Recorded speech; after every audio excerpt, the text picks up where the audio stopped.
कादियानियों का ये अकीदा है कि 6 मार्च उनकी फतह का दिन है, क्योंकि 6 मार्च वाले दिन एक हिंदू लेख राम जो है वो कत्ल हो गया था, और कत्ल होने की वजह ये थी कि मिर्ज़ा कादियानी ने पेशगोई की थी कि वो कत्ल हो जाएगा। अंग्रेज़ों ने उसकी पेशगोई को सही दुरुस्त करने के लिए जो है वो एजेंट भेजे, और उस लेख राम को 6 मार्च वाले दिन कत्ल कर दिया गया।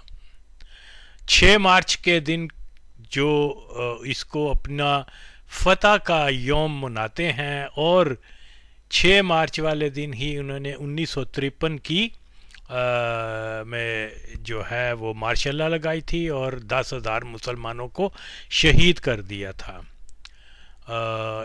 ये इसके लिए इन्होंने पूरी मंसूबाबंदी की थी, जिसका मैं पहले भी, क्योंकि बुनियादी तौर पे ये जो मुजाहरीन थे ये पुरअमन मुजाहरीन थे, और ये मुतालबात कर रहे थे। ना इनके पास कोई असला था, ना इनके पास और कोई वसाइल थे कि किसी रियासत के ख़िलाफ़ बगावत करते।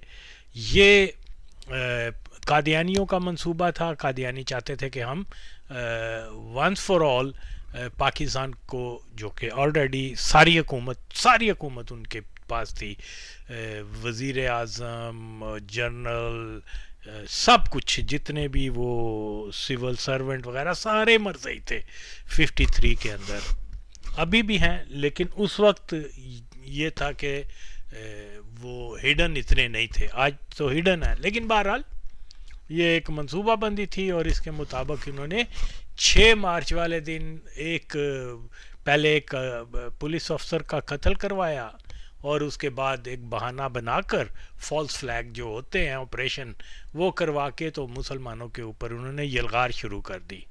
तो 6 मार्च वाला दिन जो है, हम सब मुसलमानों को ये याद रखना चाहिए कि इस दिन इन्होंने मार्शल लॉ लगा के 10,000 मुसलमानों का कत्लेआम शुरू किया था। आज ये 6 मार्च को ये मौलवी जो है मादरचोद, ये तो बयान नहीं करते, सिर्फ मैं हूँ जो मैं बयान करता रहता हूँ। तो ये याद रखनी चाहिए तारीखें। हम अपने शोहदा को अगर याद ना करेंगे तो ये नाइंसाफ़ी होगी।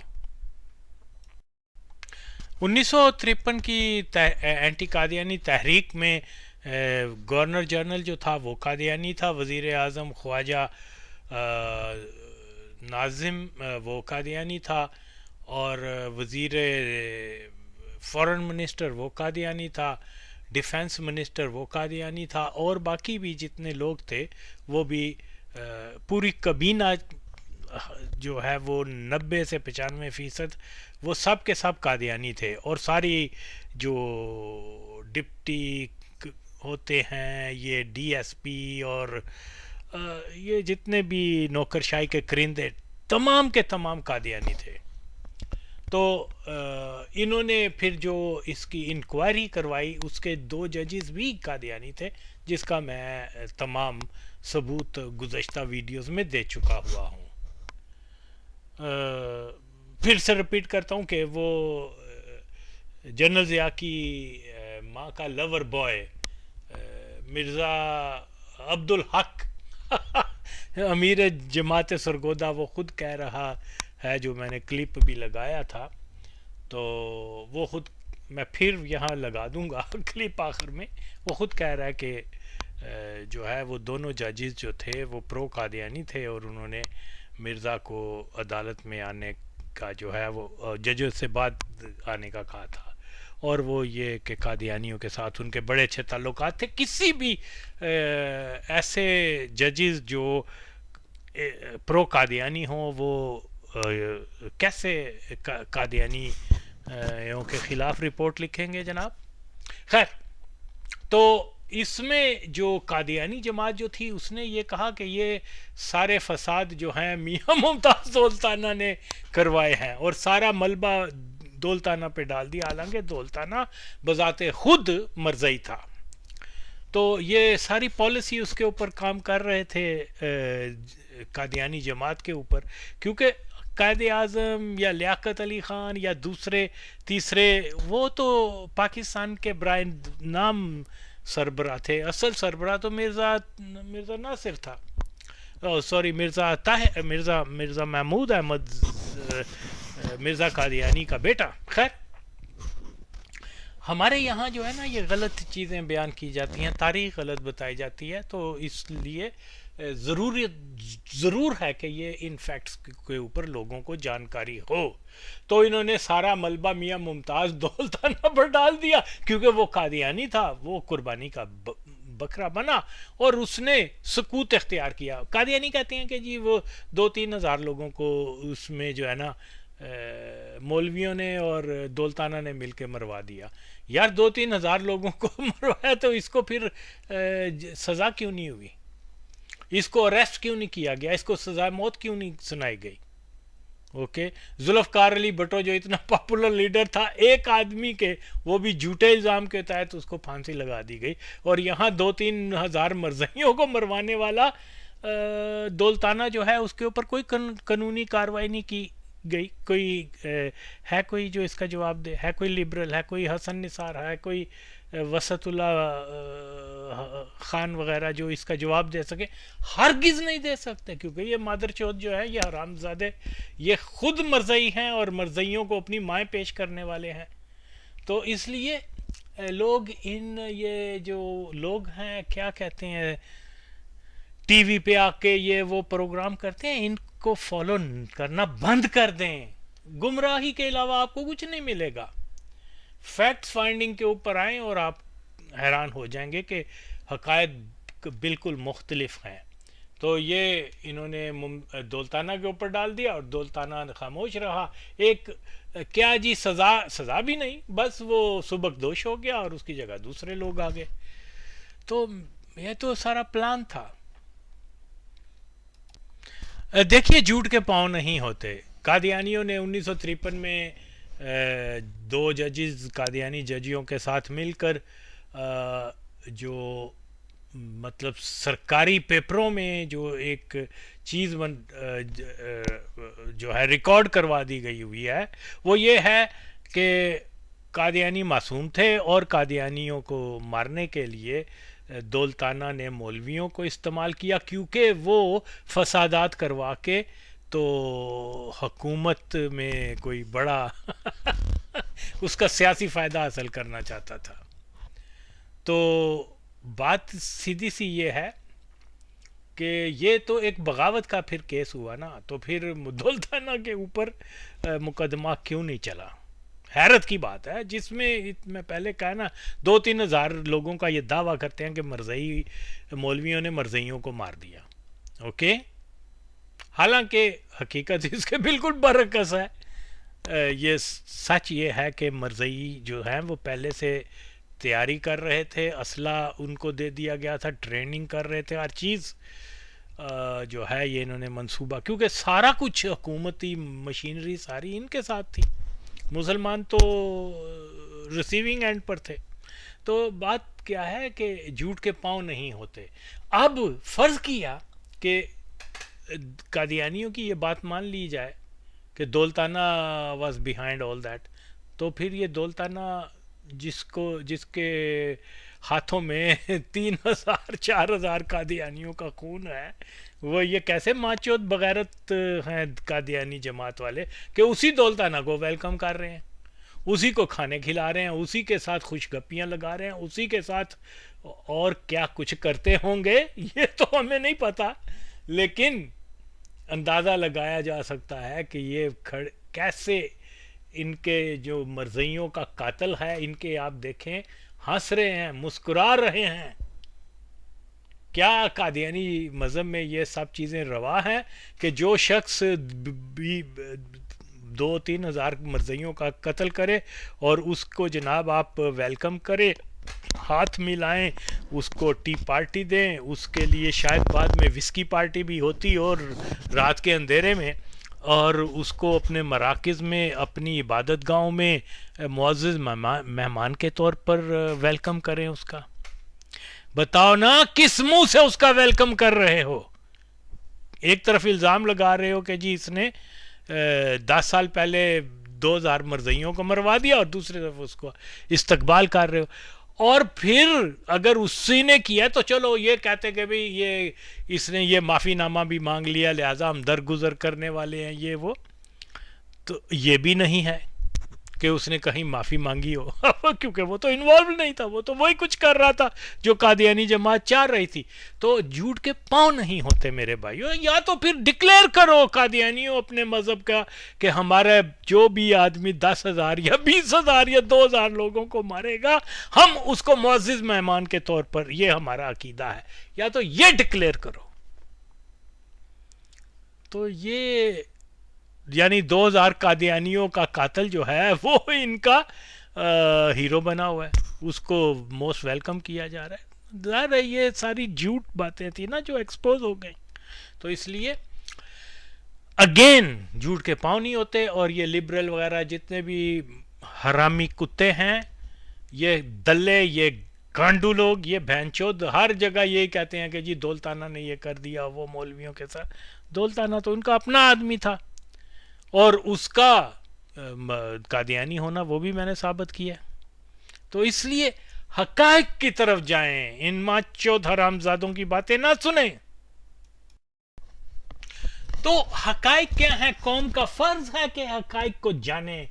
और क्योंकि ये इन्होंने जो तहकीकाती रिपोर्ट जो है 2 कादियानी जजेस ने वो लिखी और वो पाकिस्तान की जो है उसको मोतबर माना जाता है। हालांकि कोई माचोद लिबरल, कोई हरामजादा लिबरल, कोई गश्ती का बेटा सामने आए और मेरे सामने बात करे कि ये 2 जजेस जो दोनों मरज़ई थे वो कैसे न्यूट्रल हो सकते हैं, जिन्होंने अपने मरज़ई खलीफा की खातर पाकिस्तान की अदालत के कानून को नज़रअंदाज कर दिया और इंतहा से ज़्यादा फेवर की कादियानियों की। मैं नहीं कह रहा, कादियानी खुद कह रहे हैं। उनकी लिखी रिपोर्ट कैसे रिलायबल हो सकती है? तो इसलिए ये हर मुसलमान का, हर पाकिस्तानी का ये एक अव्वलीन फर्ज बनता है कि वो अपनी तारीख को दुरुस्त करने के लिए जो गंद बला, ये इस किस्म की फसादात रिपोर्ट वगैरह हैं, उनको कालेदम करार देने का मरज़ई हटाओ तहरीक का मुतालबे को जो है उसका साथ देना चाहिए। क्योंकि जब पूरी कौम को गलत रिपोर्ट दे दी जाएगी, मुसलमानों को दहशतगर्द के तौर पर, यानी 10,000 शहीद भी मुसलमान हुए, दहशतगर्दी का खिताब भी उनको मिल गया और फसाद करने वाले भी, तो ये इंसाफ नहीं है। रियलिटी डिफरेंट है, जो मैं पहले बयान कर चुका हूं कि Furqan force, Pakistan army, general Rahimuddin, general Barki, जो इमरान खान कादियानी का रिश्तेदार कादियानी था, और बहुत सारे अयूब खान वगैरह, ये सब माचोद जो थे ये कादियानी थे और इन्होंने बेदर्दी से मुसलमानों का कत्ल किया। फिर अदालती जो रिपोर्ट भी बनाई वो भी मरज़इयों ने बनाई, जो बिल्कुल झूठ पर मबनी है, जिसमें मुकम्मल तौर पे कादियानियों की फेवर की गई। लिहाजा हर मुसलमान का फर्ज है कि वो पाकिस्तान के अंदर इस रिपोर्ट को कालेदम करार दे, कहे कि हमें यह रिपोर्ट नहीं मंजूर, झूठ की बुनियाद पर लिखी गई है। उनके वाज़े झूठ सामने नजर आते हैं। मजलिसे अमल बनाई गई और उसको उन्होंने अहरार लिख दिया, और बहुत सारी चीज़ें हैं जिसके ऊपर मैं वक्तन फ़वक्तन जो है वो बात करता रहूँगा इंशाअल्लाह ताला। तो बेसिक चीज़ क्या है कि खुदा के लिए इसका मैं फिर मुतालबा कर रहा हूँ कि ये रिपोर्ट तहकीकाती अदालत फसादात पंजाब 1953, इसको पाकिस्तान के अंदर सब मिलके जो है कालेदम करार देने के लिए एक तहरीक बनाए। पुरअमन, कोई लड़ने की ज़रूरत नहीं है कोई इस तरह से, क्योंकि उसके और अगर किसी को मसला है कि ये वाकई वैलिड रिपोर्ट है तो मुझसे बात करें, मैं बताता हूं इसमें कितनी ज़्यादा झूठ है। तो ये इसलिए ये सब का अव्वलीन फ़र्ज़ है कि हम पहले अपने मुल्क की तारीख, और ये बहुत बड़ा वाक़या, आज 70 साल हो गए हैं, किसी बहनचोद ने ये नहीं कहा कि यार ये गलत रिपोर्ट लिखी गई है, इसको काले दम करार दो। 70 साल बाद एक आवाज़ आ रही है, वो मेरी है, और इसका अगर कोई साथ नहीं देता तो ना दे, लेकिन मैं तो लगा रहूँगा। तो फिर ये लाजमी तौर पर इसको जो है ना रिजेक्ट करें, इसको काले दम करार देने का मुतालबा करें, लेकिन कोई करेगा नहीं। ये माचोद कादियानियों के पे रोल पर हैं, क्या तहरीक लब्बैक वाले हों, क्या फलां दावत वाले हों, फलां तबलीग वाले हों, ये सारे जो मरज़इयों के साथ मिले हुए हैं। सच, जो सच नहीं बोलता वो मरज़इयों के साथ है, सिंपल इज दिस। बहुत से हरामी मौलवी जो हैं वो मुझे ये ताना देते रहते हैं कि तुम जंदीक काफर कादियानियों के जो स्टेटमेंट्स हैं उनके ज़राए अबलाग से, उनके मैगजीन से रेफरेंस देते हो।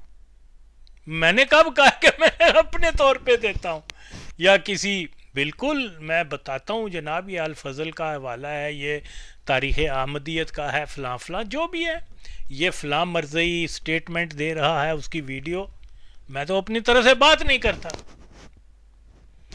तो बात क्या है, ओ भाई मैं उन मौलवियों से पूछता हूँ, अब ये जो खादम में कादियान का वो लौंडा हरामी कुत्ता जो है, वो मुझे बताए कि अगर कोई आदमी उठ के ये कहे कि वो खादम हुसैन जो है वो अफ्रीका में पैदा हुआ था, तो ये दल्ला हरामी जो अभी जिंदा है, हयात है, ये बात के वो अफ्रीका में पैदा हुआ था, इसका वालिद वो लंगड़ा हरामजादा जहन्नम का कुत्ता, तो ये बात सुनकर वो खामोश हो जाएगा।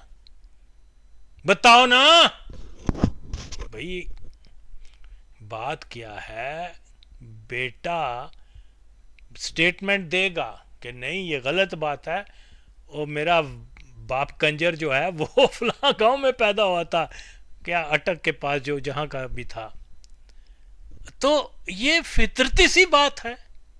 ओके, मैंने कहा कि जो जो इल्ज़ाम किसी भी शख्स के ऊपर या कादियानियों के ज़राए अबलाग में जिन के बारे में आया, मिसाल के तौर पर ये कंजर कादियानी डॉक्टर इकबाल की बात कर लेते हैं। भाई डॉक्टर इकबाल जो है उसके बारे में उसका बेटा उठकर स्टेटमेंट नहीं देगा तो कौन देगा? मौलवी खादम में कादियान देगा, वो कादियानी क्या नाम है उसका, औरिया मकबूल जान हरामजादा देगा। भाई उसकी औलाद जिंदी है, वो क्यों ये सुनकर कि जनाब फलां फलां शख्स ने ये बात डॉक्टर इकबाल के बारे में कही कि उसने फलां दिन बैत की थी, उसने मरज़इयों को ये कहा था, उसने मरज़इयों की तारीफ की थी, उसने ये जुमा 4 दिन पहले ही वो उसका बेटा मरा ना डॉक्टर जवेद, जितनी बातें उसके ऊपर आई हैं उस कादियानियत के हवाले से, डॉक्टर जवेद ने उनके ऊपर सकूत किया है। ये उसका फर्ज बनता था। अगर मरज़इयों ने गलत तौर पे लिखा है कि डॉक्टर इकबाल ने 1894 या 1897 में बैत की थी, जो हर जगह वो बयान करते रहते हैं, अव्वल तो उसका बेटा भी मरज़ई ही था, शुक्र परवाह ना करो, तो वो फर्ज उसका बनता था। अब वो तो खामोश है, और यहाँ जिनका कोई लेना देना नहीं है, जिन्होंने इकबाल को देखा नहीं, जिन्होंने इकबाल के बेटे को भी नहीं देखा, वो आके तावीलें कर रहे हैं। इकबाल के हनूज वो जिंदा हैं, रिश्तेदार ये वो। तो यही एक और कादियानी इस जो है अब ये कादियानी रेफरेंस जरूर है, लेकिन ये पाकिस्तान की एक अदालत का वाकया जो है वो यहां मैं बयान कर रहा हूं, ये सुने। ये इसमें इस तराशे में लिखा है मौलवी गुलाम महिउद्दीन कसूरी। मौलवी गुलाम महिउद्दीन कसूरी मरज़ई था। इन्होंने 30 सदी के आखिर में, 19वीं सदी के आखिरी 10 साल में कभी बैत की थी। उनका नाम मिर्ज़ा गुलाम कज़्ज़ाब कादियानी के पहले 313 में मरीदों में आया है। इलामा इकबाल के भी 1893 या 1894 में बैत की थी, इकबाल ने भी, ये लिखा हुआ है। अच्छा, उससे अदालत में सवाल किया गया। ये अदालत कौन सी है? 1953 की, जो तहकीकाती कमीशन की। उससे सवाल किया गया कि क्या आपको इस बात का ज़ाती तौर पर इल्म है कि डॉक्टर इकबाल ने फलां यानी बैत की थी? जवाब, मुझे इसका इल्म बाद में हुआ। 1931 या 32 में डॉक्टर इकबाल और मरज़ई मिर्ज़ा महमूद अहमद दोनों कश्मीर कमेटी के रुकन थे वगैरह, वो ये बयान कर रहा है। बाद में उनके इख्तिलाफ हो गए, तो वो एक वाक़या बता रहा है कि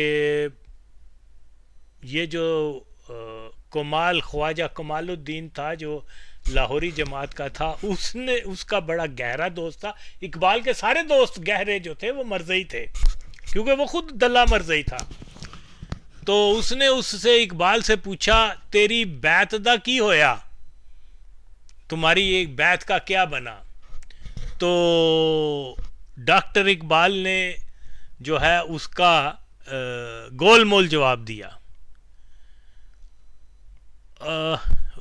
ओ यार तेरी, हाँ, उसने पूछा, ओ यार तेरी बैत दा की होया?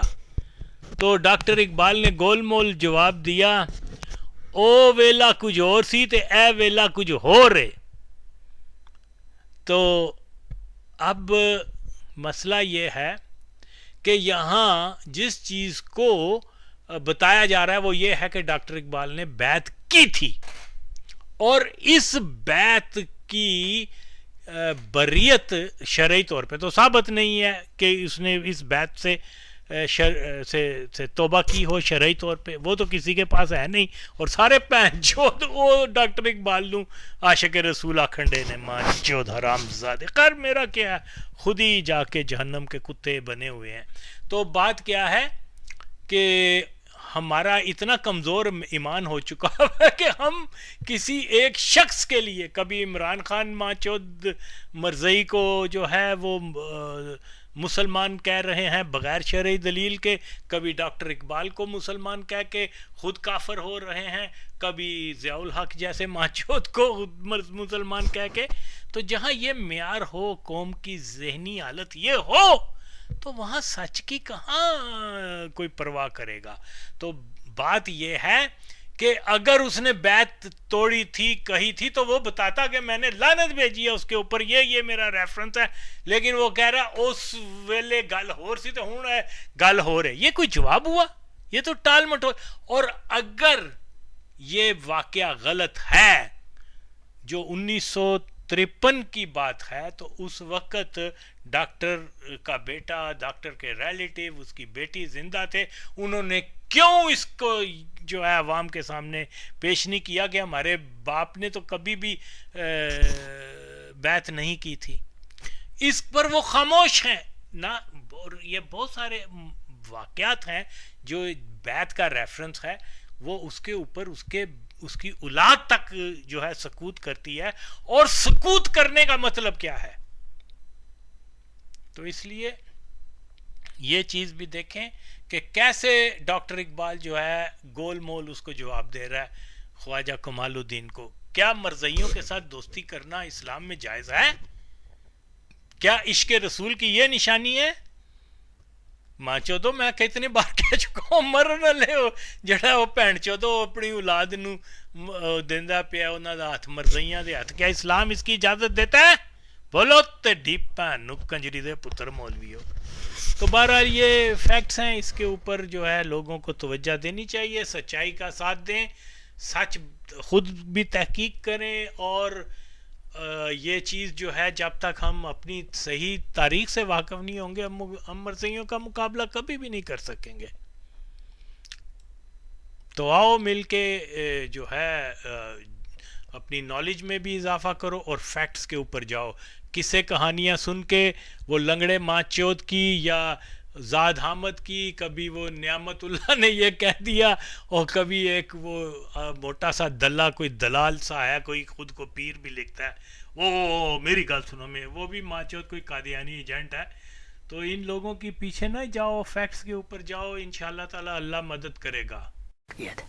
फिर यहाँ कियानी साहब को मैंने फॉर द फर्स्ट टाइम ये बात कही, वो इंचार्ज थे उस वक्त, कि जो मैंने वहाँ एक्सेप्ट नहीं किया वो अब मुझे मिल जाए तो मैं ले लूँगा, क्योंकि बिल्कुल नहीं थे, लीगल रिमेम्बरेंस थे, लीगल रिमेम्बरेंस। हाँ जी, जस्टिस कियानी बाद में हुए जस्टिस, पहले वो सेशन जज थे गुरदासपुर में, मेरे साथ बड़ा ताल्लुक था उनका, कादियान भी गए थे मेरे साथ। हज साहब से मुलाकात की थी, कई घंटे इंतज़ार करना पड़ा मुलाकात, लेकिन बड़ी फराख दिली से मुलाकात की थी, इंतज़ार किया था। फिर दोपहर का खाना उसके साथ खाया, बड़ा अजीब आदमी था। वैसे 53 की जो तहकीकाती अदालत में हजूर पेश होते रहे हैं, हाँ, तो उस सिलसिले में हजूर ने जो बयानात वगैरह दिए हैं उस सिलसिले में कोई इसने और मुनीर जैसे मुनीर ने दोनों ने कलवा भेजा था हजूर को कि हुजूर हमारे आने के बाद तशरीफ लाएं, ताकि हुजूर को उठना न पड़े हमारे आने के बाद। जो कायदा है वो तो ये है ना कि जो बैठे हों जिस वक्त अदालत आए वो खड़े हो जाते हैं जी। तो उन्होंने पैगाम भेज दिया हुजूर को कि हुजूर हमारे आने के बाद तशरीफ लाएं, ताकि हमारी वजह से उठना न पड़े, इतना रिगार्ड था। तो कियानी ने मुझे फिर यहाँ लगा दिया पब्लिक प्रोसिक्यूटर। तो 2 जनवरी को मैंने 2 जनवरी 48 को यहाँ चार्ज ले लिया था आकर। फिर यहाँ एक मियाँ अहमदीन पट्टी थे पहले जो में से, उनके लिए ये नवाबजादा वगैरह ये गए कियानी साहब के पास के अब्दुल्ला को लालपुर भेज दो, तो उनको वहीं रहने दो। तो कियानी साहब ने मुझे आप सुनाया, मिर्ज़ा साहब, मैंने उनको कहा कि देखो मिर्ज़ा साहब की तरफ मुंह मत करो, जब तक वो वहाँ रहना चाहेंगे वहीं रहेंगे।